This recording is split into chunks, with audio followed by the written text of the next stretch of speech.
الحضرة وأهل بيت أجمعين. بالله من الشيطان الرجيم. بسم الله الرحمن الرحيم. وتعز من تشاء وتذل من تشاء بيد الخير وهو على كل شيء قدير. صدق الله العظيم. دوستو بزرگو، اللہ کی توفیق سے اللہ کی جل شانوں کو ہم نے مانا ہے. اس کے بعد کی دعا اور محنت جو رہتی ہے کہ مان کر اس کو پہچاننا ہے اور پہچان کے اس کو نبھانا ہے. اگر ان حقیقت تک ہم نہ پہنچے تو اللہ کو مانتے ہوئے بھی ضوابط کے اعتبار سے ہم بڑے نقصان اور خسارے میں پڑ جائیں.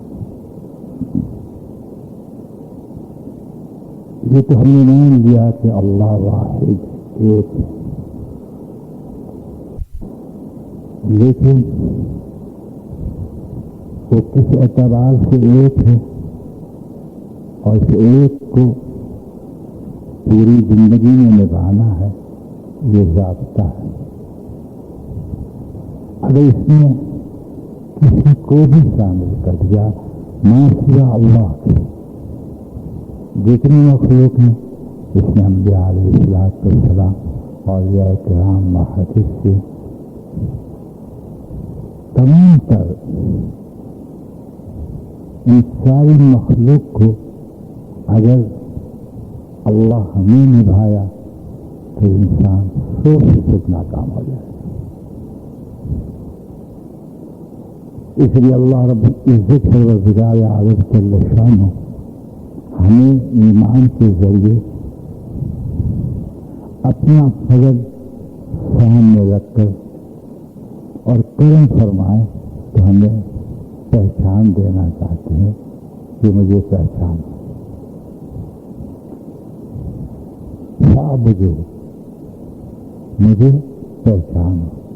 اور جس نے اللہ کو اپنی استطاعت صلاحیت دعا اور مانگ کر اللہ کو جس درجے پہچاننا چاہیے اس درجے نہیں پہچانے گا تو غلط طور سے ما سوا اللہ کے دوسروں کی پہچان آئے گی اور یہ نقصان کی بات ہوگی. سب سے ضروری اور انتہائی ضروری وہ جو منزل ہے وہ اللہ کو مان کر اس کو پہچاننا ہے اور اس کو نبھانا ہے. اگر کسی نبی میں بھی گو وہ معصوم ہوتے ہیں لیکن اس کی ذات کو بشریت کے اعتبار سے اگر تھوڑے وقت کے لیے نہ نبھایا تو وہ بھی گرفت میں آ گئے. جیسے آپ نے سنا ہوگا ایک نبی نے دشمنوں سے بچنے کے لیے پیڑ سے پناہ مانگی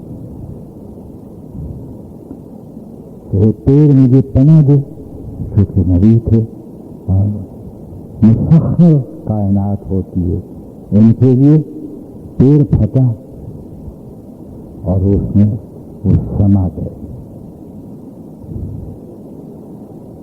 جب اس میں سما گئے اور دشمن اوپر پہنچے تو شیطان کہتا ہے کہ یہ نبی اس میں سموئے ہوئے اپنی ذات کو.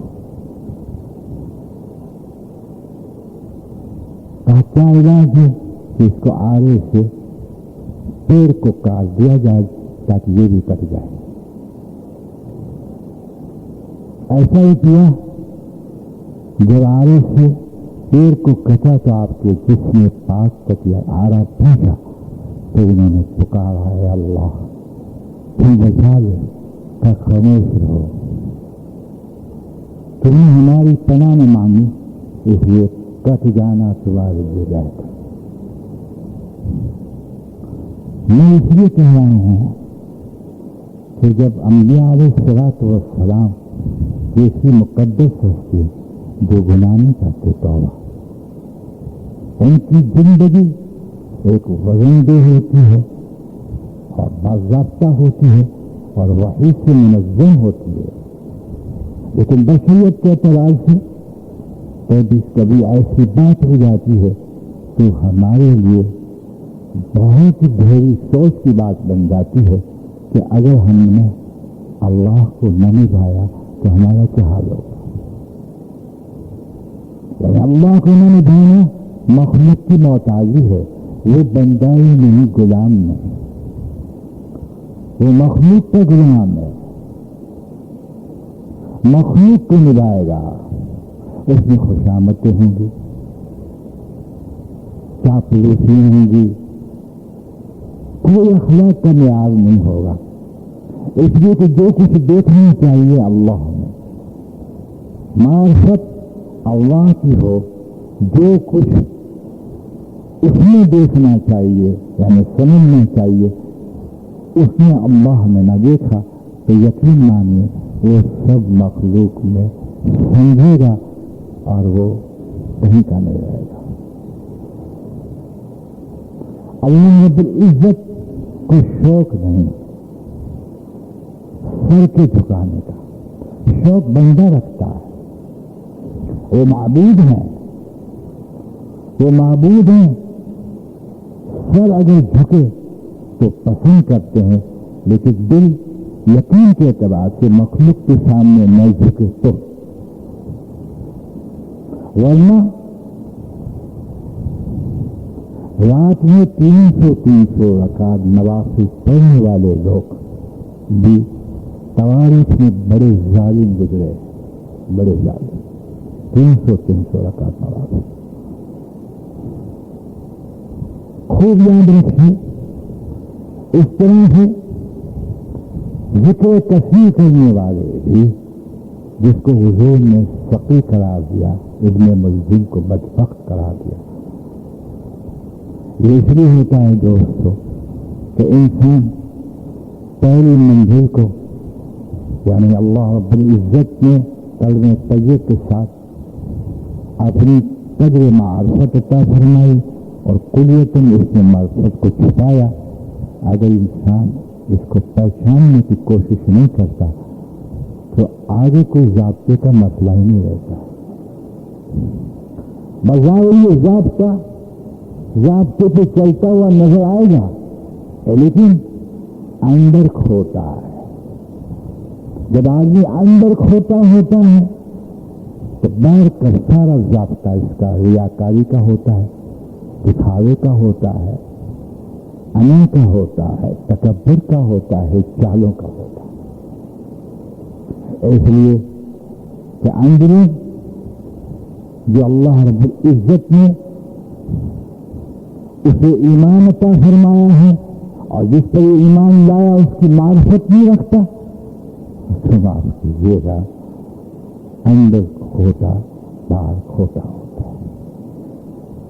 اور سچ دلیل یہ ہے کہ اس میں انق نہیں ہوتا، اس کی زندگی میں انقلاب نہیں ہوتا۔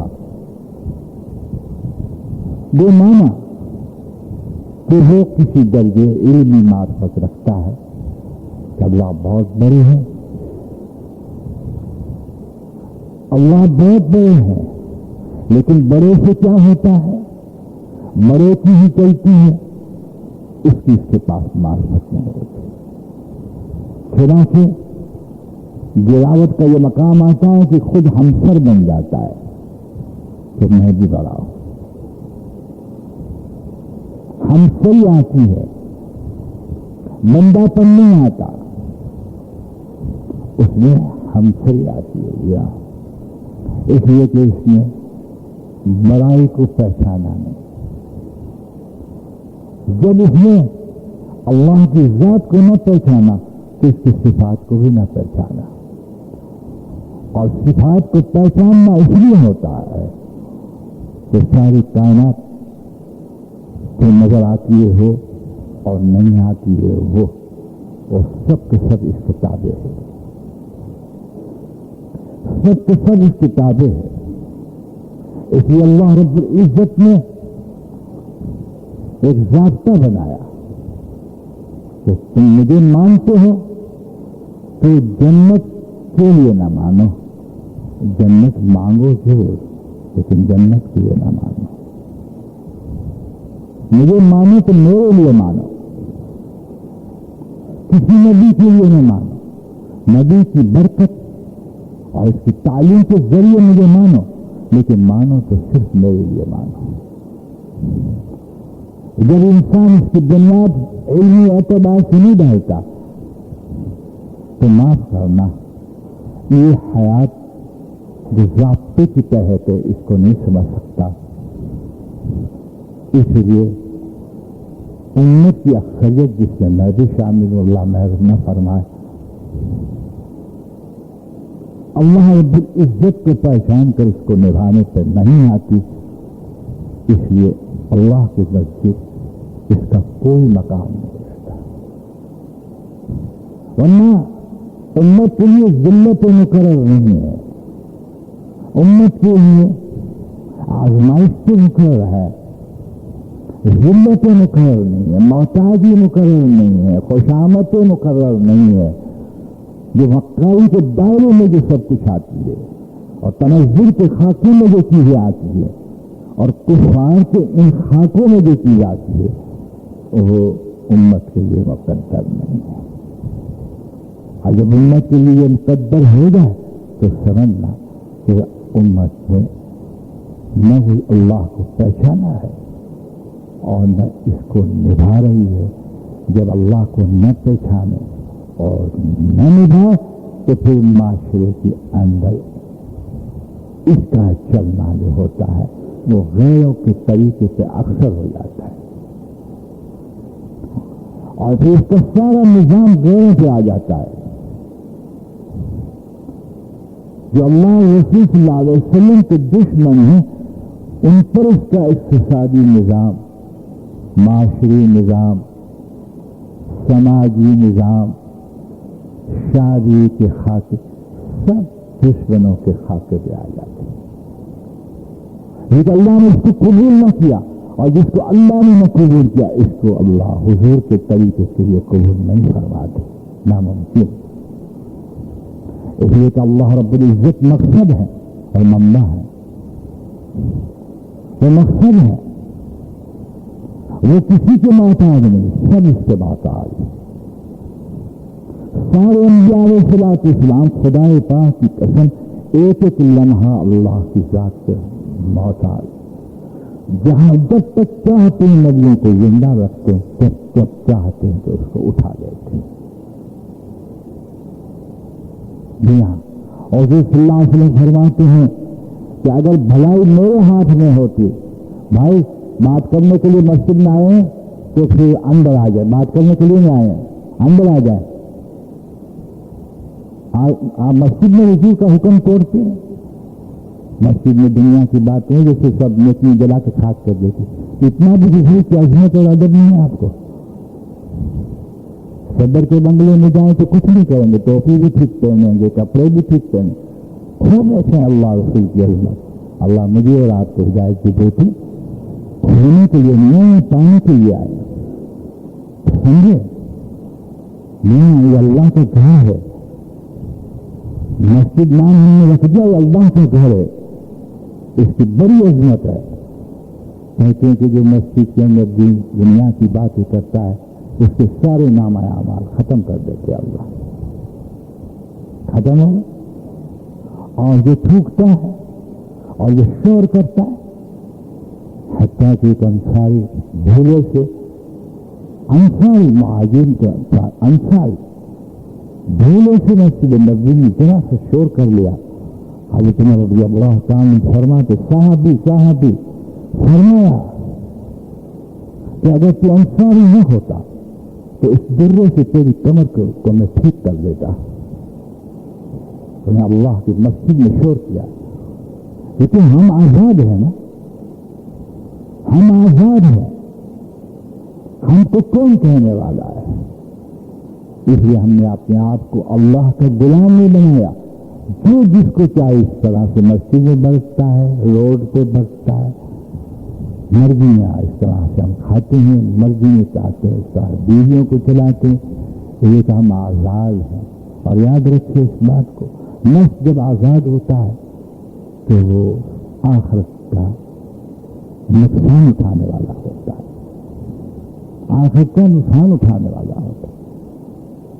تو جو بات کڑوی کہی جائے، حضور صلی اللہ علیہ وسلم فرماتے ہیں حق بات کہہ دو کسی کو کڑوی لگے، مگر کڑوی نعمت اگر ہضم کر دے تو نفع پہنچاتا۔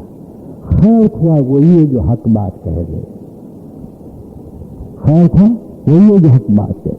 تو میں نے کہا دوستو کہ ہم نے جب سے اللہ کو مانا، لیکن اس کو پہچانا نہیں اور اس کو پہچان کے نبھایا نہیں، تو ہم نے یقین کے ضابطے کو پورا کرنے کی کوشش نہ کی، اور اس کا نتیجہ یہ آ جائے گا کہ ہم خسارے میں ہوں گے۔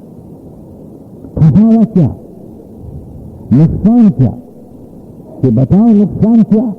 تو بتا، مخلوق میں اللہ سے محبت کرتا ہے زیادہ یا مخلوق سے؟ خدا پاک کی قسم، دائرے محبت میں سب سے بڑھ کر مسلمان یہ نقصان میں ہے کہ اللہ سے کسی کی محبت بڑھ جائے۔ نہیں، آپ اپنے دل کو پوچھیں، مسلمان ہونے پر کیوں مطمئن ہو جاتے ہیں؟ صفات میں مطمئن ہو جائے۔ مسلمان تو خطرے میں ہے، اللہ وہ کہ جو صفات والا ہے۔ اس لیے حضور نے فرمایا مسلمان وہ ہے، کافر نہیں بتایا لا الہ الا اللہ پڑھنے والے کو مسلمان۔ کافر کسی کو کہا تو اگر ہم کافر نہیں تو ہم پر آ جائے گا، علماء شرع فرماتے کہ وہ سخت کافر بن جائے گا، کہ جس کے ہاتھ اور زبان سے مسلمان کو نقصان نہ پہنچے۔ ایک بات۔ دوسرا، پنکھا لیتے وقت ہم دفتر میں افسر کے کتنے تابع دار؟ افسر پھر اگر بیوی ہو تو اس کے کتنے فرما بردار ہیں؟ اپنے مفاد کے لیے کتنے کی تھوڑیوں میں ہاتھ ڈالتے ہیں؟ دوسرا سوال، ہم اللہ کی نعمتوں کو استعمال فرماتے ہیں اور اس کے کتنا بردار ہیں؟ تیسری بات کہ ہم کسی کے گھر پہ جاتے ہیں، وزیر اعظم ہو یا کوئی وزیر ہو، ہمارے لباس کا کیا حال ہوتا ہے؟ ٹوپی کیسے پہنتے ہیں؟ جیسے اس لیے میں نے وہ ٹوپیاں اس لیے نہیں رکھی، میں نے دیکھا سریلی ٹوپیوں سے لوگ نماز پڑھتے ہیں، اس سبری کی ٹوپی توہین اللہ کی ہے۔ وزیر صاحب کے پاس یا صدر کے پاس یا شادی میں جائیں، بڑھیا سے بڑھیا ٹوپا، ایک اللہ ہی بیچارہ رہ گیا کہ جس کے پاس اس طرح سے جاؤ کہ ہم لباسوں سے ظاہر کریں کہ تیری وقتی ہمارے پاس ہے، تو پھر سجدہ کیوں کرتا ہے کہ کیا کروں، مسلمان کے گھر پیدا کے ہو گیا، جیسے ہندو کے گھر پہ پیدا ہو کے بدھ کو پوجتا ہے، سکھ نانک کو پوجتا ہے۔ جہاں انہوں نے بیٹھوں کو پہچانا نہیں، ہم نے بغیر پہچانے اللہ کو پوچھتے ہیں۔ یہ سماجی دین ہے، حضور کا دین نہیں ہے، یہ سماجی دین ہے۔ بات کہیں نکل گئی، لیکن میں عرض کر رہا تھا کہ آپ دیکھیے حضرت سفیان ثوری، سور کہتے ہیں بیل کو عربی میں، مسجد میں تشریف لائے، یہ عراق کے محدث سے الٹا پیر رکھ دیا، نشے میں بھیڑ ہو جاتی ہے، الٹا پیر رکھنا تھا اور کہا اے سور، آتے تو جواز آئی اے بیل، کبھی تو یہ دوست تھے اللہ کے، تو دوست تو رہے لیکن عمل میں اللہ نے اس کو بیل کرا دیا، اے سور۔ اس دن سے مشہور ہو گئے سفیان ثوری۔ بیل جانور کس کے گھر میں داخل ہو رہا ہے جو الٹے پیر سے داخل ہوتا ہے؟ خدا جانے ہم میں آوازیں نہیں آتی، ہم کو کیا کہا جاتا ہوگا، کیا کہا جاتا ہوگا۔ تیسری بات، مخلوق سے زیادہ ڈرتے ہیں یا اللہ سے ڈرتے ہیں؟ مخلوق سے زیادہ ڈرتے ہیں اللہ سے ڈرتے ہیں۔ چوتھی بات، اللہ سے مانتے ہیں یا مخلوق سے مانتے ہیں؟ 5ویں بات جس سے اللہ نے ڈرایا وہ دوزخ۔ اللہ کے لیے اس دوزخ سے ڈرتے ہیں یا کراچی کی جیل سے ڈرتے ہیں؟ جتنی کراچی کی جیل کی ڈر ہے اتنی دوزخ کی ڈر ہے۔ ایمان کی حقیقت کو ہم کھو چکے ہیں، اس لیے کہ ہم آزاد ہیں۔ اور یاد رکھیے جو یہاں اسلام کے ضابطے میں غلام ہے وہ محشر میں آزاد ہے، اور جو اسلام کے ضابطے میں یہاں آزاد ہے وہاں غلام ہے، غلام۔ اسی بات کو نقطہ بتا دوں، جو بھی منبر پر بیٹھ کر اللہ کی رحمت کا بیان کر کے مخلوق کو بے فکر کر دیتا ہے تو آپ نوٹ کر لینا تو اس تقریر کرنے والے نے کچھ گناہ کیا ہے، اس لیے اللہ کی تعریف کر رہا ہے کہ میرے گناہ معاف ہو جائے، حالانکہ اس سے کچھ خلاف ہے۔ اگر ایک خطیب تو نے کچھ گناہ کیا ہے تو بشر ہم سب سے ہو جاتے، تو کیوں خلوت میں اللہ کی تعریف کر کے معافی مانگتا، سب کو بے فکر کیوں کرتا ہے؟ یہ حجاب نورانی ہے کہ اس زبان پر شیطان تعریف کراتا ہے اللہ کی رحمت کا، کہ تاکہ ایسی تعریف کر کے لوگ بے فکر ہو جائے۔ اس لیے کہ ایمان خوف اور امید کے بیچ میں رہتا ہے۔ توازن تم نے بہت ہی نہ کیا، رحمت کا اتنا بیان کیا کہ خوف ٹوٹ گیا، اور خوف کو اتنا بیان کیا کہ مایوس ہو گیا، تو خطیب نہیں تو کھوتا ہے، تجھے دین کی سمجھ نہیں۔ یہ حقیقت ہے، لیکن انسان وہی چیز چاہتا ہے، وہی چیز چاہتا ہے جو اپنی گراوٹ کی نسبت پر اس کو کچھ مل جائے۔ جی ہاں، یہ نفس کی عادت ہوا کرتی ہے کہ کاش کہیں اللہ رب العزت کی رحمت کے تذکرے مل جائیں تو ہم بے فکر ہو جائیں۔ اس لیے ایک ہوا چلتی ہے، سنو، جب اللہ کی پہچان اور اس کو نبھانا جب کسی کو نصیب اجتماعی اور انفرادی اعتقادات سے نصیب نہ ہو اور یہ امت میں عام ہو جائے تو میں آپ کو سچ کہتا ہوں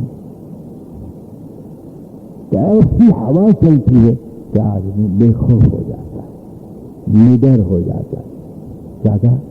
نڈر ہو جاتا ہے۔ حضرت محمد صلی اللہ علیہ وسلم معصوم تھے، معصوم، خاتم النبیین، کیا معنی؟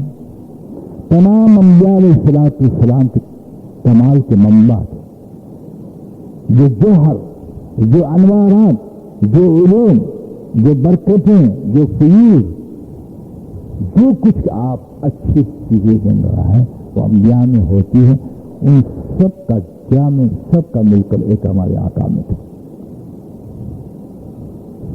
لیکن آپ دیکھیے کسی وقت بھی ناز سے نہیں گئے اور کسی وقت بھی نڈر پن کے دائرے میں نہیں گئے، نڈر پن کے دائرے میں نہیں گئے۔ اللہ اکبر۔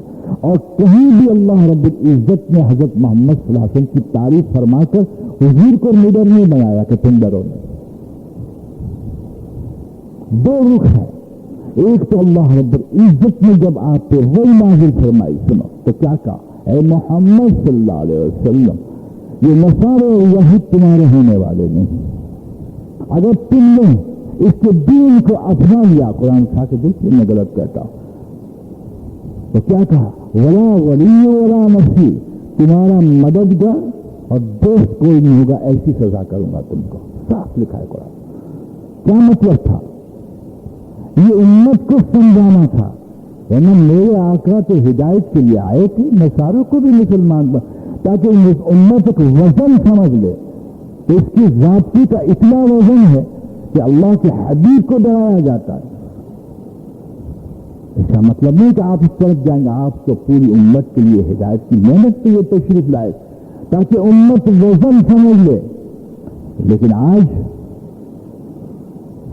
ماشاء اللہ جس چیز میں حضور کو ڈرایا گیا اس چیز میں انسان بے خوف ہو جاتا ہے، اس لیے کہ اللہ کی عظمت، اس کے حکم کی عظمت نہ رہی، اس کے حکم کو نہ پہچانا۔ لیکن گورنمنٹ کا ایک حکم آ جائے اور جس میں خطرہ ہو تو یہ حالت ہی بدل جاتی ہے، حالت ہی بدل جاتی ہے، اور جب اس کا حکم ٹوٹے تو کہتے ہیں منافق پر یہ اثر ہوتا ہے جیسے ناک پہ مکھی بیٹھی اور اس نے اڑا دیا، اور صحیح معنوں میں اس نے اس کو پہچانا ہے اور اللہ کا خوف ہے اگر اس کا حکم ٹوٹ جائے تو ایسا اثر لیتا ہے جیسے اس پر پہاڑ ٹوٹ پڑا۔ ہماری پہچان ہم ہیں، ہماری پہچان ہم ہیں، اس لیے معاف کرنا میں نے جتنی باتیں گنوائی اس میں، اور اس کے علاوہ سنسار میں اور سماج میں ہم نے اللہ کو کتنا نبھایا، اس لیے کہ اللہ کے بغیر سب نے دیکھا بڑے کی خوشامد کر لیں گے کام آئیں گے، کاش صاحب اس کو نہ سمجھا، کام جب ہوا آتا ہے تو ہی کام بنتے ہیں، اور جو تجھے کام بنتے ہوئے نظر آتے ہیں اس کے پسے پس کام بگڑنے کی حقیقت پیدا ہو جاتی ہے۔ اس لیے کہ اللہ رب العزت کی بات پوشیدہ ہے، اور وہ تیری زندگی پہ جب کھولیں گے تو تجھے پتہ چلتا ہے کہ اسی کی چلتی ہے، کسی کی نہیں چلتی، اور اگر نہیں کھولیں گے تو تجھے یہی چلے گا کہ مخلوق کی چلتی ہے، مال سے عزت ملتی ہے، طاقت سے کام بنتے ہیں، وسعت سے سب کچھ ہوتا ہے، اور یہ سب شرک کا مقام اتنا اندر پختہ ہو جائے گا، اتنا پختہ ہو جائے گا کہ ایک دن ان ساری ناکامی میں تجھے چلا کر دنیا میں بتاتے ہیں کہ تیرا کام کہاں سے بنتا ہے، اور موت کے وقت کا انجام بڑا خطرناک ہوتا ہے۔ صحابہ کرام رضوان اللہ تعالی اجمعین کو حضور صلی اللہ علیہ وسلم نے جو اللہ رب العزت کی معرفت دی اور اس کو پہچاننے کا جو سبق دیا دوستو بزرگو الحمدللہ، اس میں اللہ رب العزت نے دنیا کے اندر یہ بتایا کہ جب صحابہ نے اور اس کی جنت میں حضور کو نہ نبھایا، اللہ کو نہ نبھایا، حضور کے ہوتے ہوئے ناکام کر دیا۔ چنانچہ ایک جنگ میں 12,000 کی تعداد صحابہ کی تھی، کتنی؟ اس سے صحابہ رضوان اللہ تعالیٰ اجمعین کی زبان سے اتنا نکل گیا کہ آج ہم کثرت سے ہیں اور دشمن اقلیت میں ہے، آج ہم کامیاب ہو جائیں، دیکھا شرک کا مقام آیا، اس لیے کہ کامیابی اللہ کے ہاتھ میں، ہم تو اسبابوں میں کامیابی دیکھتے، مصیبت کیا ہے؟ اس لیے کہ فرصت ہی نہیں ایمان کو سمجھنے کی، فرصت ہی نہیں یقین کی معرفت لینے کی، فرصت ہی نہیں، فرصت اس کو نہیں، اس لیے کہ یہ سب کچھ مخلوق میں دیکھتا ہے، اس کو فرصت نہیں ملتی، اور جو خالق میں دیکھتا ہے وہ مخلوق میں سے فرصت نکالی اس لیے دیتا ہے کہ خالق کو میں پہچان۔ چنانچہ حضور کے ہوتے ہوئے شکست ہو گئے، حضور پاک صلی اللہ علیہ وسلم کے ہوتے ہوئے شکست ہو گئی، اور کیسی شکست کہ جو شجاع اور ذریع اور بہادر ایمان کے اعتبار سے، صرف جسم کے اعتبار سے نہیں، ایمان کے اعتبار سے، جنہوں نے نظروں سے حضور پاک صلی اللہ علیہ وسلم کی چہرے انور کو دیکھا، ایسی اللہ نے ہمت کو کھینچ دیا کہ ہمت کی وابستگی ایمان کے ساتھ ہے، ہمت کی وابستگی ایمان کے ساتھ ہے۔ جب تو ایک آدمی لوٹ چلا کر بندوق مار کے بھاگ کیوں جاتا ہے؟ وہ ڈرتا ہے، تم یہ سمجھو کہ ڈاکو جو ہمت والے ہوتے ہیں چور ہیں، نہیں، اگر ہمت والے ہوتے تو لوٹ کر وہیں کھڑے ہوتے، جلدی بھاگ جاتے ہیں، یہ علامت ہے۔ جی ہاں، ہمت والا وہی ہے جو یقین والا ہے، ایسے یقین والوں کی ہمت کو شرط کر لیا تو بتایا کہ تمہارا سرمایہ جو ہے وہ میری اطاعت ہے، نہ تلوار سرمایہ ہے، کوئی چیز نہیں، تمہاری نگاہ تمہاری اکثریت پہ گئی، چنانچہ بھاگ کھڑے ہوئے تقریباً سب ایک حضور رہ گئے، بسم اللہ اللہ اللہ۔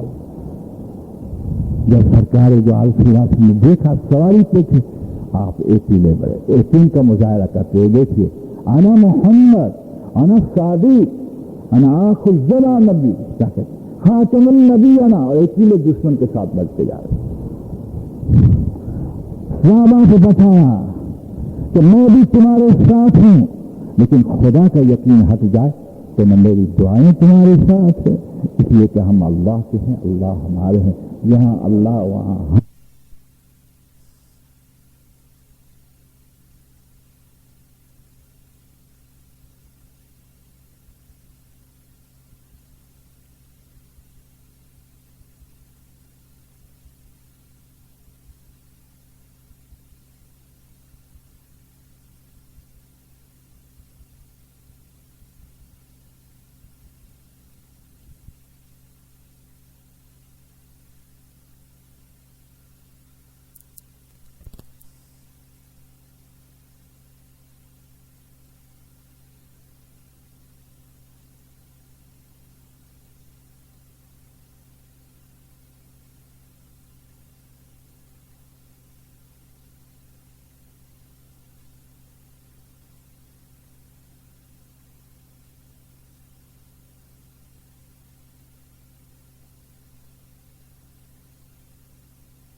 مگر مزال ہے کہ کوئی وہاں سے تیر اور تبر کا مسئلہ آ جائے، اس لیے کہ حافظ پر بھی یقین تھا، صفات کلیہ پر اکمل یقین تھا۔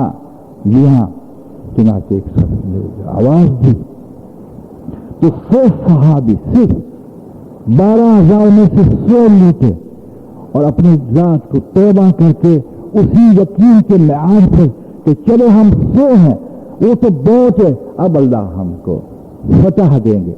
12,000 والے سے کٹ گئے نا، بس یہ یقین بنا نہیں تھا، اور حضور صلی اللہ علیہ وسلم کے پاس پہنچ گئے اور اللہ نے کفاروں کی اکثریت کو مٹا کے رکھ دیا۔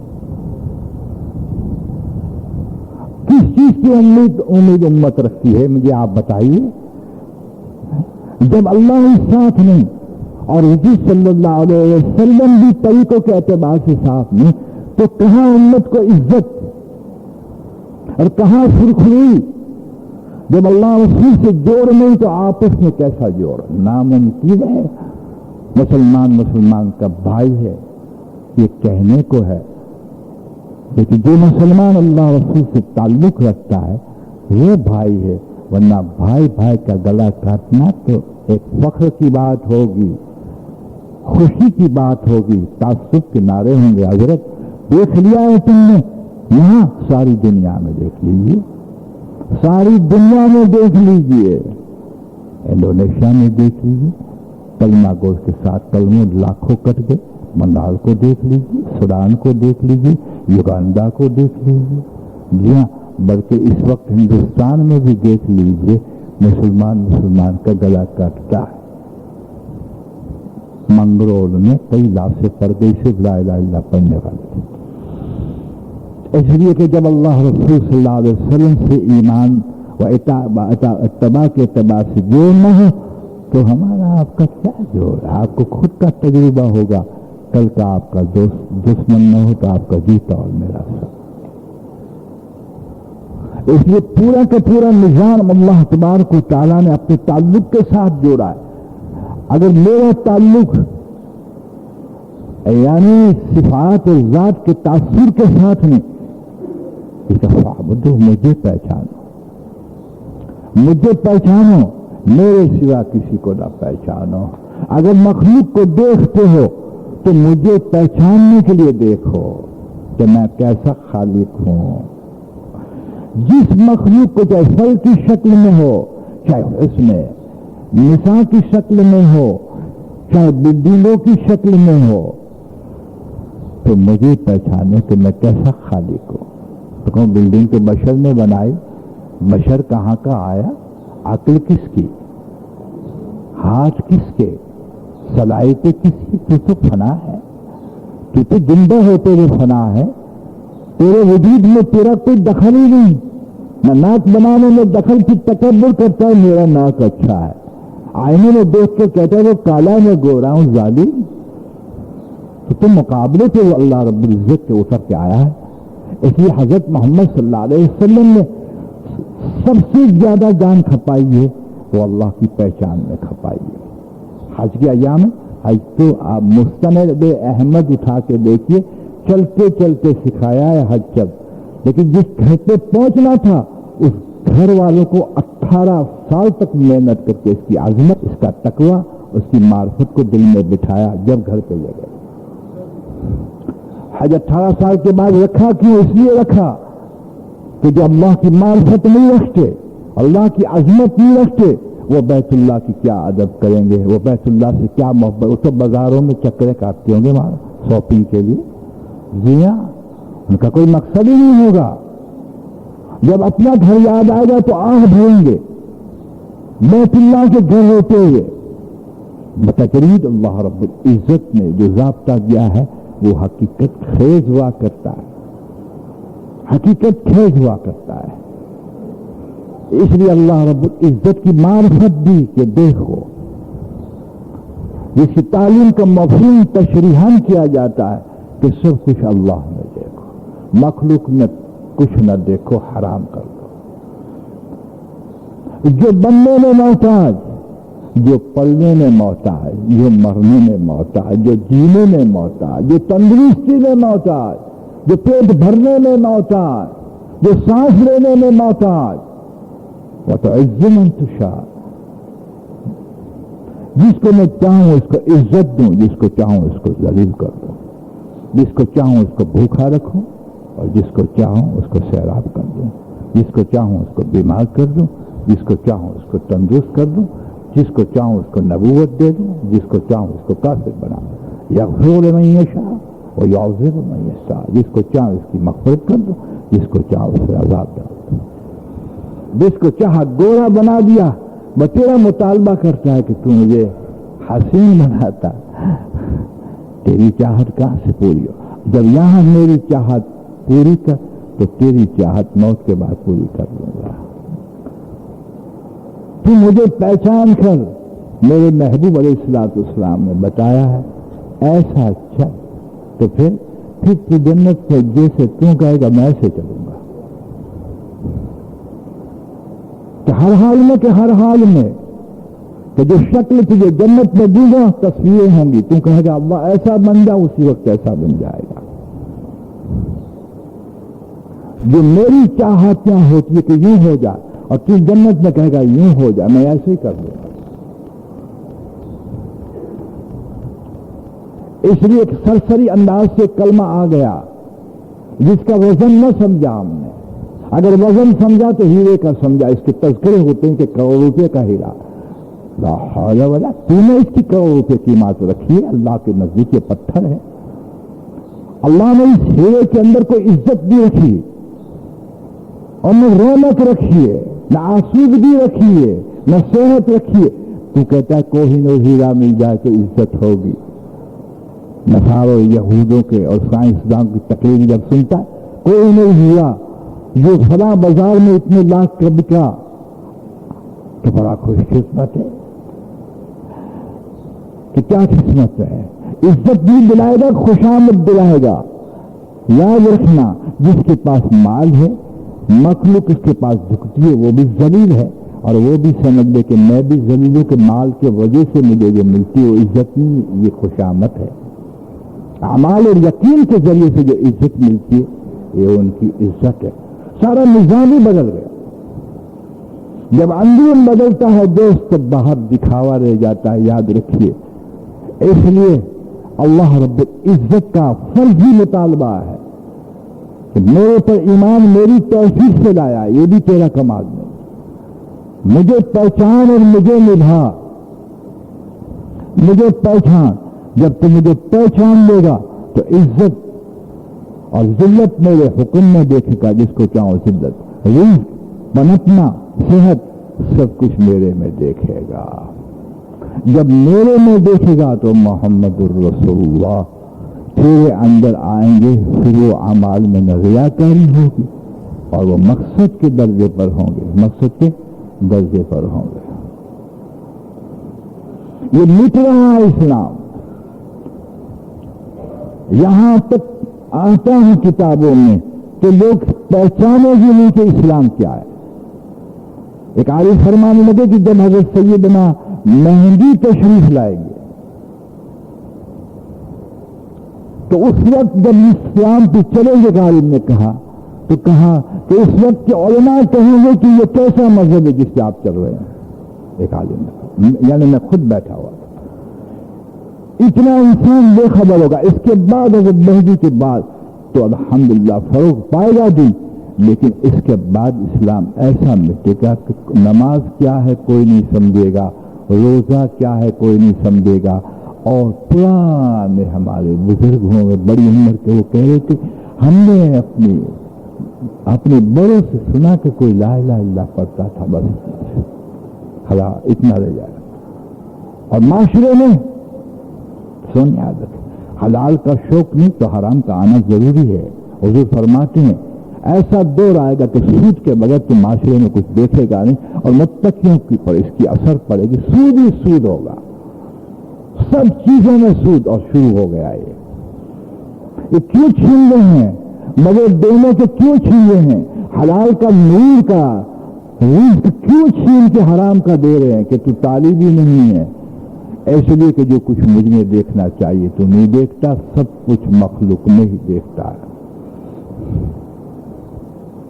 کیسی بے نیازی اور کیسی عزت. اگر کوئی آستین میں چڑھاتا ہے دادا صاحب تو کہنا بھول گیا تو محلے میں میرا چلتا ہے کوئی نام تو لے کے تو بھول گیا.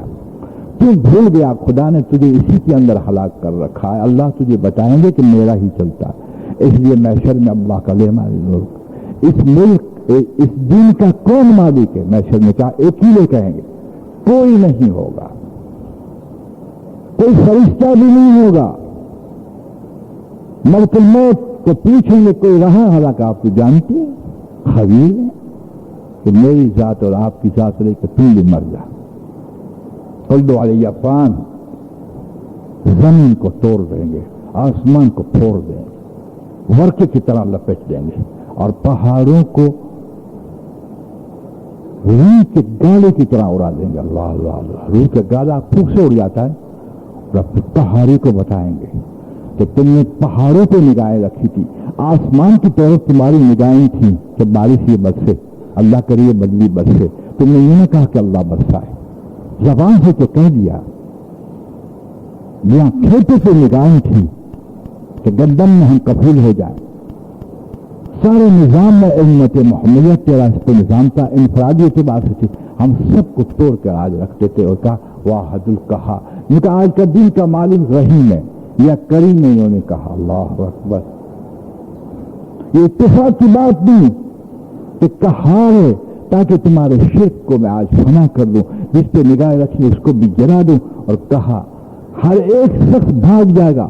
دین پہ نگاہ تھی شروع، اب اللہ اٹھائے کہا بھاگ جائے. ماں بھاگ، تم نے سب پہ نگاہ رکھی کہ آج تجھے کوئی سہارا دے اور تیرا کوئی بنے گی تو نہیں دیکھے گا. اس وقت تیری آنکھیں پھٹی کی پھٹی اوپر رہ جائے گی. یا اللہ کہ آج میں مشاہدے سے ثابت کر دیتا ہوں. تجھے ثابت کرنا تھا علم و یقین سے کہ میری ذات میں سب کچھ ہے. یہ تمہیں نہ مانا اور مخلوق آدم علیہ السلام سے قیامت تک میں مشاہدے سے ظاہر کر دیتا ہوں کہ قہار میرا ہی چلتا ہے. نبی تھر تھر کانپتے ہوں گے، یا نفسی نفسی پکارتے ہوں گے. حضور صلی اللہ علیہ وسلم فرماتے ہیں مجھے اللہ ایک تعریف اپنی ذات کی سمجھائیں گے. آپ کی دینی سمجھ سے میں ایک تعریف کروں گا اللہ، اور سجدے میں پڑ جاؤں گا. جرأت سے آگے نہیں بڑھیں گے. وقال الصوابا، ٹھیک ٹھیک بات کریں گے، جرأت سے آگے نہیں بڑھیں گے. روتے ہوئے سجدے میں پڑھ کر تعریف کریں گے. جب حکم ہوگا کہ شفاعت کے لیے آئے، حکم کے پہلے ایک انچ آگے نہیں بڑھیں گے. اتنا عظمت کا مقام ہوگا. یہ تو خالق ہے، اور جتنی عظمت اور بڑائی انبیاؤں کے دلوں میں ہوتی ہے وہ کسی کے دلوں میں نہیں ہوتی. یہاں فرمایا سورہ ہود نے مجھے برا کر کے رکھ دیا. اللہ کیا چاہتا ہے حق ادا کرنے کا؟ مجھے برا کر دیا خوف میں. تو آج یہ تذکرے نہیں، آج تو تذکرے یہ ہیں ماشاءاللہ جو ادھورے تذکرے. محمد ہے تو کیا غم، اجی محمد ہے تو غم بھی ہے اور غم نہیں بھی ہے. بشیروں و نذیرہ ہے، ڈرانے والے ہیں. محمد تو غم لے آئے دوزخ کا، اور محمد تو خوشی کے لے آئے جنت کی صلی اللہ علیہ وسلم. لیکن تو ایسا چالاک ہے کہ محمد کو بھی پھانسنا چاہتا ہے، اللہ کو بھی پھانسنا چاہتا ہے۔ ایسا نہیں ہوگا کہ کیوں کہ محرومی تیری زندگی میں دیکھے، روٹی تو میں کافر کو دوں گا، تجھے ولایت سے محروم کیا، میری محبت سے محروم کیا، میرے تقوی سے محروم کیا، مجھ سے امیدوں سے محروم، تجھے کیفیت سے محروم کیا۔ جو میرے پیارے کو نوازتا ہوں، کسی پیارے کو جا کے پوچھ لے یا پیارا بن کے دیکھ تو تو حیران ہو جائے گا کہ اسباب تو ہے کہ آپ دنیا میں بھی دل کو اتنا دیتے ہیں، روح کو اتنا نوازتے، لیکن تجھے اس سے غرض نہیں، اس لیے کہ تیرا یقین بن گیا، مخلوق تیرا یقین بن گیا، اور تو کہتا ہے اللہ کی اس سے بڑی مہربانی۔ یہ عام بول ہے، اللہ کی بڑی مہربانی ہے بھیا، 5-7 تو بیٹے ہیں ماشاءاللہ، موٹر ہے، بنگلہ کے، ہاں سبحان اللہ، اللہ پاک نے، ہاں یہ مہربانی تو یہودیوں پہ بھی ہے۔ حقیقی مہربانی یہ ہے ماشاءاللہ جو اللہ صفات سے نواز دے، صفات سے اللہ، اور اللہ نے حجت ہمارے پر قائم کر دی۔ اللہ حفاظت فرما، تیری دلیل تم بن جا، اگر علم نہیں تو مشاہدہ تیرے لیے حجت بنا دوں گا، اور جاہل سے جائز ہے تو تیرے آنگن کی اشیاؤں کو حجت بنا دوں گا۔ کہ کیسے؟ کہ تم دیکھ، بکری خریدتے وقت دیکھتا ہے کہ دودھ دینے والی ہے نہیں، دودھ دینے والی نہ ہو تو کبھی تو بچے کے لیے خریدتا ہے کہ کیونکہ دودھ کی صفات سے محروم ہے، اب تجھے تیری ذات کو حجت بناتا ہوں، چاہے تم پڑھا لکھا نہ ہو تو کیا ہو، تو صفات والا جانور نہیں کہ تو قبول نہیں کرتا، اس کو کرتا ہے نہیں کرتا، پھر جب یہ دودھ والی ہو تو اس کو تو قبول کرتا ہے، لیکن جب دودھ دینا چھوڑ دے تو کیا کہتا ہے؟ کسائے کے قابل، یاد رکھا، مگر صفات کے بندے کو اللہ قبول نہیں کریں گے، جو صفات والے ہیں وہ جنت کے قابل ہیں، بغیر صفات دوزخ کے قابل۔ تو خود انصاف کرتے، کسائے کو کہے گا اس کو ذبح کر دو، دودھ نہیں ہے، ایک ایک چیز کو تو لے لے، گائے کو لے لے، بھینس کو لے لے، سب کو لے لے، لیکن تو خداوند قدوس کو کس درجے سمجھتا ہے کہ اپنی ذات کو اونچا کرتا ہے کہ میں صفات والوں کو پسند کرتا ہوں، تجھے اتنا بھی نہ پتہ چلا کہ وہ بھی صفات والوں کو پسند کرتا ہے، کہ تجھ میں صفات پیدا ہو جائے، پیڑ میں صفات میں کاٹ دیا جاتا ہے، اللہ اکبر، جانور میں صفات میں ذبح کر دیا جاتا ہے، جی ہاں، ہر نکمی صفات کے بغیر چیز بنی تو ظاہر کر دیتا ہے۔ اس طرح سے میعاد دیے شان حلیمی سے تجھے نبھایا ہے کہ جلدی سور جا، جلدی سور جا، یہ سورنے کی زندگی ہے، کھانا پینے کی زندگی ہے نہیں۔ کھانا بھی اس لیے ہے کہ تجھے مرنے میں کچھ تقویت ملے، پینا بھی اس لیے ہے کہ تجھے مرنے میں تقویت ملے، جی ہاں، اسباب مسبب کے لیے ذریعہ بن جائے، اسباب مقصد نہیں ہوا کرتے، جی ہاں نہیں ہوا کرتے، لیکن تو امیدوں پہ جیتا ہے، یہ ہلاکت ہے، خوف پہ جی، خوف پہ ہی جی، اور موت کے وقت امید پہ جی۔ اگر خوف کو تم نے نہ بڑھایا اور امید کو بڑھایا، کہیں کا شیطان نہیں رہنے دے گا، رحمت کو پہلے نہ دیکھ کہاری کو لے، اس لیے تو انسان جب ڈرتا ہے تو سورتا ہے، تھوڑی سی رحمت کو لے تاکہ آگے بڑھے گا، رحمت کو لے کے تھوڑی سے بڑھے گا تو اس کا نقطہ میں آپ کو بتاؤں، اپنے نیک عمل پہ بھی تکبر نہیں کرے گا کہ اللہ نے قبول کیا ہوگا نہیں کیا ہوگا، اور آگے اللہ رب العزت تجھے یہ توفیق دیں گے کہ موت کے وقت تو کہے گا کہ اللہ مجھے امیدیں بخش دے گا، موت کے وقت زیادہ خوف نہ رکھ، تھوڑا خوف رکھ اور موت زیادہ، لیکن تیری زندگی کا مسئلہ حضرت محمد صلی اللہ علیہ وسلم سے ہٹ کر رہ گیا۔ جس چیز میں کافر مایوس ہوتا ہے تو اس میں مایوس ہو جاتا ہے، اور جس چیز میں کافر خوشیاں منواتا ہے تو اس میں خوشیاں مناتا ہے، اللہ اکبر کبیرہ۔ مال ملتا ہے تو خوش ہوتا ہے، صحابہ مال ملتے تھے تو آنسو بہاتے تھے کہ حساب چڑھ گیا، اب اس کو استعمال صحیح نہیں کریں گے حضور کے طریقے پہ تو خیر نہیں، اور ہم کیا کہتے ہیں مزے آ گئے۔ حلال پہ اتنی خوشی لینے کی اجازت نہیں ہے تو حرام پہ خوشی کرنے والا کتنا بد نصیب ہوگا۔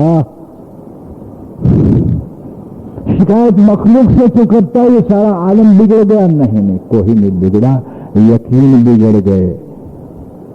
اللہ کی معرفت کے بجائے مخلوق کی معرفت آ گئی. اب تو ہر شکل میں مخلوق کے اعتبار سے جائے گا، خلا اسی پہ چڑھاؤ، اسی پہ ادھر ہوگا. اگر تجھے خدمت مخلوق کی سونپی گئی ہے تو اسی اسباب پہ جائے گا. جی ہاں، اس پہ جانا ہی پڑے گا تجھے. اس لیے تجھے پتا ہے کہ خالق کی ذات کو یقین کے ساتھ لے تو وہ تیرے لیے کام آ جائے گی، اور ایسے کام آئے گی تو سمجھا کہ گیا گیا اور تو پار ہو جائے گا، اور تم سمجھا کہ پار ہوگا اس کو ڈبا دے گا. اس لیے کہ اس کی تدابیر مخلوق کے اعتبار سے نہیں ہے. یاد رکھیے، ہلاک اسباب کو چھین کے نہیں کرتے، اسباب کو ساتھ میں رکھ کے ڈبا دیتے ہیں. جیسے فرعون کا کوئی سبب نہ توڑا، نہتے موسیٰ علیہ السلام، نہتے. اللہ اکبر. لیکن ایک نقطہ بیان کروں، 5 منٹ باقی ہے. موسیٰ علیہ السلام تھے، جلیل القدر صحابی تھے، جس کو نبی تھے جس کو اللہ نے قرآن میں مخلص کہا. میں نے جب مخلص پڑھا حیران ہو گیا. آپ مخلص کہتے ہیں؟ اللہ اللہ اللہ. 20,000 انبیاء علیہ السلام بنی اسرائیل میں پیدا ہوئے ہیں، لیکن اللہ نے بتایا یعقوب علیہ السلام کی اولاد ہے. کون؟ نبیوں کی، جس کو مغضوب ہم نے قرار دے دیا. جب نبی کی پوری امت کو اس وقت مغضوب قرار دیا، کیا بتا؟ نبی ہے اور ضابطہ نہیں ہے تو کچھ نہیں. ایسے ابراہیم علیہ السلام کا تو مانگ رہے ہو ابراہیم، لیکن تیری اولاد ضابطے پہ نہیں ہو تو ہم ظالموں کو کچھ نہیں نوازتے. اس طرح سے حضرت محمد صلی اللہ علیہ وسلم کی امت کو کبھی اللہ نوازے نہیں جبکہ آپ کی غلامی نہیں ہوگی. تو تاثیر یقین کا دیا ہے. اور کس چیز نے نوازا؟ ہم خوش قسمت ماضی تقریر کرتے کہ ہم کو بڑے نبی ملے. ہم خوش قسمت بھی ہیں اور ہم بڑے ذمہ دار بھی ہیں، اس لیے کہ اتنے بڑے نبی ملے تو اس کے پیچھے میں ضابطہ بھی بہت بڑا دیا. کیا کہ بن اور بنا، یقین کو بنا اور بن دیا. لیکن دوستوں فرصت نہیں کہ حالات کیا کہتے ہیں، حالات ایسے ہو گئے ہیں کہ کمانے میں فرصت میں غلط بات ہے. جب سے امت میں شغل یقین اور اعمال میں نے رکھا تو حالات اللہ نے بدل دیے کہ اس کو دنیا میں پھانس دو اور اس کی برکت اسبابوں کو اٹھا دو، مہنگائی میں ڈال دو. قسم خدا کی میں آپ کو سچ کہتا ہوں، احرام باندھے بیت اللہ شریف پہ اللہ ملائکہ کو بھیجتے اور وہ پکارتے نظام، ہر نظام کا فرشتہ آج اس ملک میں گلے کا یہ بھاؤ رہے گا. آپ مانے نہ مانے، ہم نے سمجھا کہ اللہ رب العزت نے اپنا نظام اپنے ہاتھ سے سب چھوڑ دیا ہے. انسان کا نظام سمجھ میں آتا ہے، اس کا نظام اس کی شان کے اعتبار سے کوئی ایسی جگہ نہیں جہاں ان کا تصرف نہ ہو اور وہ قادر نہ ہو. کوئی ایسی شہر نہیں جس کو گھیرے ہوئے نہ ہو، محیط نہ ہو. اللہ اتفاق سے بچ گیا بندر روڈ پہ. اتفاق سے کوئی مرتا نہیں اور کوئی بچتا نہیں. عمر ساتھ میں ہوتا ہے، اے ٹویوٹو اس کو پیس کے رکھتے تھے. اور فاسٹ آتی حکم ہوتا بچ جا. کہا کیسے بچ گیا؟ اتفاق سے بچ گیا. تیرا یقین بھی اتفاق پہ آ گیا.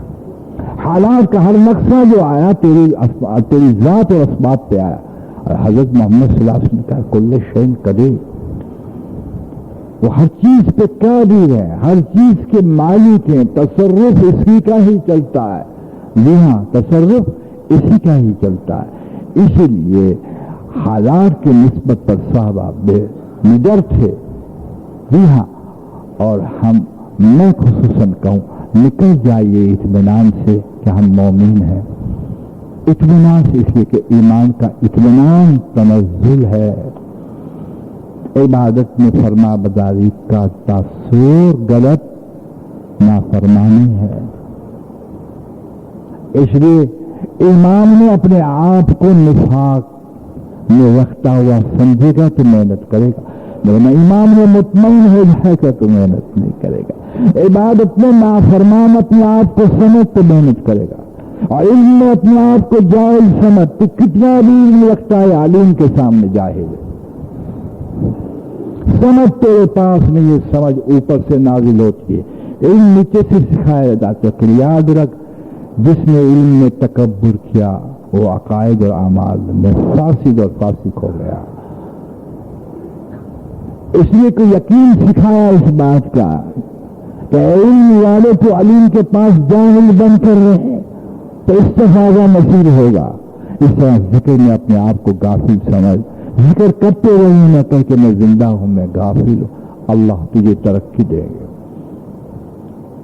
اور حضرت محمد صلی اللہ علیہ وسلم کی امت نے اپنے آپ کو شکر ادا کر کے بے وفا قرار دے کہ میں نے نبوت کے مقصد کا کوئی حق ادا نہیں کیا. اخلاق میں اپنے آپ کو جانور سے بچ کاٹ کر دے. ایک کتے میں 12 صفات ہیں, مانتے آپ؟ 12 صفات اہل اللہ گنواتے ہیں, حالانکہ وہ نجیس جانور اللہ نے دی ہے. لیکن ہمارے سبق کے لیے میں آپ سے بات کہوں, آپ سوکھی روٹی کتے کو ڈال دیجیے, ایک مرتبہ ڈال دیجیے. جب بھی آپ گھر پہ پہنچے تو دن ہلا کے آپ کا شکریہ ادا کرے گا, آپ کے پیروں میں لوٹنا شروع ہو جائے. یہ کہا گھی والی کیوں نہ دی, نرم روٹی کیوں نہ دی. جب باہر نکلیں گے تھوڑی دیر آپ کے ساتھ چلے گا. لیکن ہم روز تر مار کھلا رہے, لیکن ایک چٹنی نہ ہونا تو بھور بدل جا رہے. آج چٹنی نہیں ہے تو بیوی کی شکایت بھی کرتی, مقدر میں آج چٹنی نہیں لکھی تو اللہ کی شکایت کرتا, نا شکرا. سب کو تو مال کھلاتا ہے, ہمارے مقدر دیکھیے دال کھا کھا کے تھک. جی ہاں, کتے میں یہ صفت. اور بیدار تو غافل ہو کے صبح سوئے پڑتا ہے اور اپنے یقین کی محنت میں غافل. اب جتنے چوکنا میں دنیا میں تو بیدار آخرت میں سویا ہوا, اور کتے کو دیکھ لے ایسے سویا, قریب سے کوئی گزرتا ہے تو جاگ جاتا ہے, قریب سے گزرتا ہے جاگ جاتا ہے. اس لیے اہل اللہ فرماتے ہیں شکر تو کرتے مسلمان ہیں, لیکن دائرے انسانیت میں اپنے آپ کو سب سے برا سمجھ. جب برا سمجھے گا تو اچھے ہونے کی محنت کرے گا, اللہ بھی اس دن ہی اچھا. ہم فرماتے ہیں جس دن تم نے اپنے آپ کو اچھا کہا, اللہ اسی دن اس کو برا لکھ دیتے ہیں. اس لیے یہ کبر ہے, اور کبر اللہ کی چادر ہے, کبر اللہ کی چادر ہے. جی ہاں, اور جس نے اس کو اوڑھا وہ کہیں کا نہیں رہے گا. اس لیے اللہ رب العزت کے قرآن و احادیث کا پہلا جو تقاضا ہے, میری توفیق سے اللہ کو مانا ہے تو مجھے پہچان اور مجھے نبھا, مجھے نبھا. بھیڑ پڑی کہ تیرے سوائے نہیں مانگے گے, کہ پھنس گئے ٹانگیں اونچے ہوں گی کہ ایاک نعبد و ایاک نستعین, ہم تجھی سے ہی مدد مانگیں گے. جی ہاں, کہ صاحب سلام آپ کو, کہ پھر ماشاءاللہ یقین کا ضابطہ نہیں رہتا. اللہ خصوصاً مجھے کو قبول فرمائے اور آپ کو بھی قبول فرمائے. موت سے پہلے میری آنکھ کھل جائے. یہ دھوکے کی دنیا ہے, دھوکے کے چکر ہے, یہ بازار سب دھوکے کے ہیں. یہ مال کمانے کے بازار نہیں, خواہشاتوں کے کمال. یاد رکھنا, خواہشاتوں کے نقشے ہیں. یہ تجارت کوئی اسلام میں نہیں ہے. جس تجارتوں میں اللہ کے حکم ٹوٹتے ہوں اور حضور کے طریقے چھوٹتے ہیں, یہ عذاب کی بازار ہیں, عذابوں کی. یہ انڈسٹری ہے, یہ اقتصادی نظام. ہر نظام جس میں اللہ کو پہچان کے اس کا حکم نہ نبھایا جائے اور حضور کا طریقہ نہ سمجھنا کہ جیتی جاتی ہے دنیا دوزخ. کئی مرتبہ اللہ نے آنکھیں پوری عالم میں کھولی ہے امت کی. آگے ایسا بھی وقت آئے گا کہ پوری انسانیت کی آنکھ کھل جائے گی. تو یا اللہ, اس لیے تو اللہ رب العزت تیار کر رہے کہ میں خود کسی کا سامان تیار کرتا ہوں کہ جن اسبابوں پہ تمہاری نگاہ کی, ان اسبابوں کو میں اوپر لے جاتا ہوں. سنا, جبکہ یقین اور اعمال کے نقشے سے اوپر لے کے ہائیڈروجن بناؤ, بام بناؤ, ایٹم بم بناؤ, فلاں چیز بناؤ, اور تم دیکھ لو گے کہ تمہاری اسباب پہ نکال ہم نے اسبابوں کو پھیلا دیا. یہی تمہاری خوشخبری کا ذریعہ بنائیں گے. اس وقت سن یہ آواز ہوگی کہ یہ اللہ یہ چیزیں پیدا نہ ہوتی تو اچھا ہوتا. یہ جو بن رہا ہے یہ سب اس کے علم میں اسی کے حکم سے استعمال ہوں گے, اسی کے حکم سے استعمال ہوں گے. کہ یا اللہ, جو نظام جنگ تھا جو شریعت کے مطابق تھا وہ تو اچھا تھا. کہ حضور صلی اللہ علیہ وسلم فرماتے ہیں, اس کا مفہوم میں بات ختم کرتا ہوں, صحابہ کو کہتے تھے خبردار کسی کی کھیتیوں کو نہ اجاڑنا، کسی ضعیف کافر پہ وار نہ کرنا، اللہ اللہ، کسی عورت پہ وار نہ کرنا، اللہ اللہ۔ اب تم دیکھے گا کہ ایک ہی بوم نہ جانے کیا کر کے دکھائے گا، تب تم بددعائے دے گا اللہ اسباب کی ترقی کو آگ لگ جائے۔ کلاس پہلے سے کہ نہیں، اسباب کے پجاری اسباب کے اندر ہی تجھے رکھ کے میں ختم کروں گا۔ اور یہ سب تیاری ہو رہی ہے، یہ پوجنے کے لیے تیاری نہیں ہو رہی دنیا کے اندر، استعمال کے لیے تیاری ہو رہی ہے، یاد رکھنا اس بات۔ اور جہاں استعمال ہوا پوچھو جاپان کو، وہ تو ہلکا سا تھا ناگاساکی میں، ایک ہی واقع 10 لاکھ آدمی ختم، اللہ اکبر۔ کس چیز کا انتظار ہے؟ لیکن جب یقین ہوگا انشاءاللہ تعالی تو ان اسبابوں کی خوفناک ترقی میں ہم مطمئن ہوں گے۔ جب اللہ کو راضی کریں گے، اس کو پہچانیں گے، اطمینان دے گا، تم لا تخف، کیا کہ لا تحزن لا تکف، یہ کہتا لا تحزن، تم نے میری ربوبیت کو پہچانا اور نبھایا ہے، میں تیرا دوست یہاں بھی وہاں بھی۔ وآخر دعوانا الحمدللہ رب العالمین۔ یہ شریف پڑھی اذان کے بعد سنو اور میرے لیے دعا کر، اللہ پاک نے جو کہلایا وہ عطا فرمائے، اللہ آپ کو بھی قبول فرمائے۔